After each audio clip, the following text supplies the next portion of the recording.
So, we are exploring today Christ's resurrection and how it points to God's existence. And the reason why is because this is the cornerstone of Christianity. When I went through a season of doubt, it was the resurrection of Christ that grounded me. Because of all the questions that I had, I knew if Christ raised from the dead, then the rest of those questions would come into focus. But I needed to settle this issue first.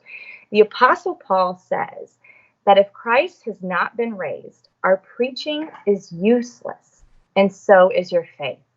In 1 Corinthians 15:14. So really the whole Christian faith hinges on this. It's so important.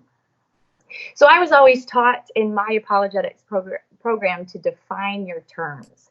So let's first talk about what we mean by the resurrection, that Christ is risen from the dead. So the first thing is that it's not revivification. The Bible reports of various people on different occasions being restored to life. Lazarus, Tabitha, Jairus' daughter, among others, but the resurrection is not like that. It is also not a near-death experience. People all throughout the world have reported an experience of dying and returning to life, but the resurrection is not like that either. Instead, Jesus is the first person in human history to rise from the dead in the way that the Bible predicts would happen at the end. So if we read Old Testament prophet Daniel, he talks about this. He predicts in the Old Testament that multitudes who sleep in the dust of the earth will awake, some to everlasting life, others to shame and everlasting contempt. So that's actually what we see the New Testament claiming that Jesus has done. In 1 Corinthians 15:20, we read, "But Christ has indeed been raised from the dead, the first fruits of those who have fallen asleep."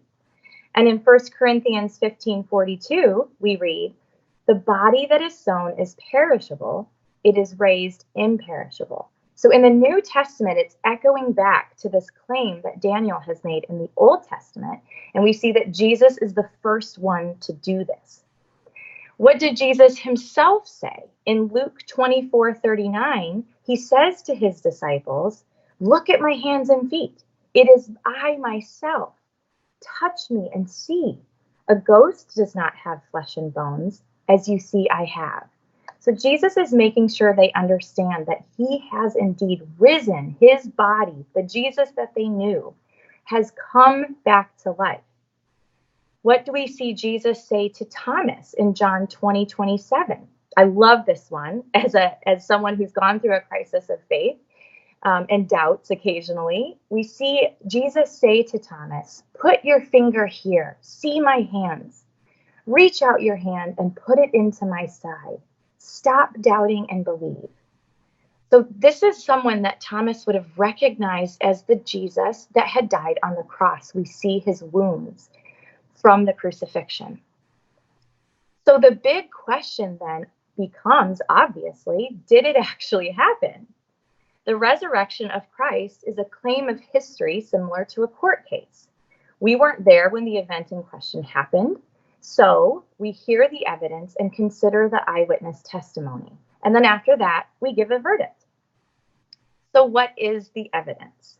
We have 4 facts. And to make it easy, they each begin with the letter E. So simple way to remember all 4. And it's really important to explore all of these as a whole and not just one at a time. Because to make a case for or against the resurrection, you can't just explain one or a few of them. You have to account for all 4 key facts. So first, was Jesus executed? Even skeptical scholars acknowledge Christ's crucifixion. Bart Ehrman was a Christian at one point who's now a vocal atheist or agnostic, he sometimes calls himself.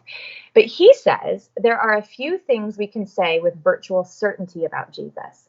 For example, he was a Jewish preacher from rural Galilee who made a fateful trip to Jerusalem and was crucified by the Roman governor, Pontius Pilate. So fact 1 is proven beyond a reasonable doubt, even among non-Christian scholars. So let's move on to number 2. Was his tomb empty? Note the explanation that the Jews offered. This is so good. In Matthew 38:12 and 13, we read, "When the chief priests had met with the elders and devised a plan, they gave the soldiers a large sum of money, telling them, 'You are to say, his disciples came during the night and stole him away while we were asleep.'" So they're devising a plan, all right, but there would be no point in coming up with such a story if, in fact, the tomb was still occupied. All the Jews would have had to do to end talk of Christ's resurrection would be to present the body of Jesus. At any point, all of this would be put to a stop if we'd been able to do that. But they didn't, and it has not been produced at any point since. So key fact number 2 has been proven beyond a reasonable doubt. The tomb is empty. Who were the eyewitnesses? So some were followers of Jesus who walked closely with him. Paul says that Jesus appeared to Cephas, Peter, and then to the 12. After that, he appeared to more than 500 of the brothers and sisters at the same time. This is a crucial passage in evidence for the resurrection, because 500 witnesses at the same time is a lot. And 1 Corinthians 15 tells us that that's what Jesus did. Many of these early disciples suffered loss, persecution, and martyrdom. People will die for what they believe is true, but not for what they know is false. We don't have a real good explanation for why so many people would take this story to their graves at the risk of so much suffering and persecution if it was indeed just a story or a legend. Who were these eyewitnesses? Some were skeptics or enemies of Jesus. This also doesn't bode well for a legend. James, Jesus's brother, didn't believe in him when Jesus was still alive, but he became a disciple after Jesus's death. Paul also became a Christian, although previously he was a zealous persecutor of the church. So what would have convinced them? Why did they convert? They became disciples because they were convinced that they had seen the risen Jesus. Key fact number 3 is proven beyond a reasonable doubt. So how early is the testimony? What scholars say about Paul's reference. Scholars acknowledge that the book of 1 Corinthians, the one we just talked about, was written about 25 years after Jesus' crucifixion. They date the source that Paul cites in 1 Corinthians 15, 3 through 8, to within just a couple years after Jesus' death. There simply wasn't enough time for a resurrection legend to develop in the early church. This all happened very quickly. The resurrection of Christ was something that the church preached right from the beginning. So key fact number 4 is proven beyond a reasonable doubt. But if you have engaged in this topic at all for any length of time, you will inevitably come across alternative theories. There has been many attempts to explain the resurrection in some other way, and there are 4 very popular ones. The first is that the body was simply stolen.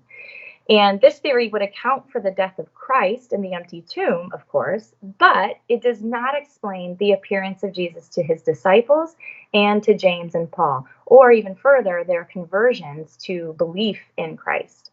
And even further, there's really strong evidence that with the tomb being sealed the way that it would be very, very difficult to even steal the body in the first place.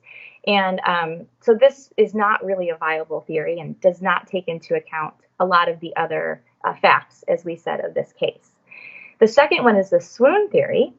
But adherents of this now discredited theory claimed that Jesus was mostly dead and somehow just freed himself from the grave clothes, rolled away the stone, and then appeared to others.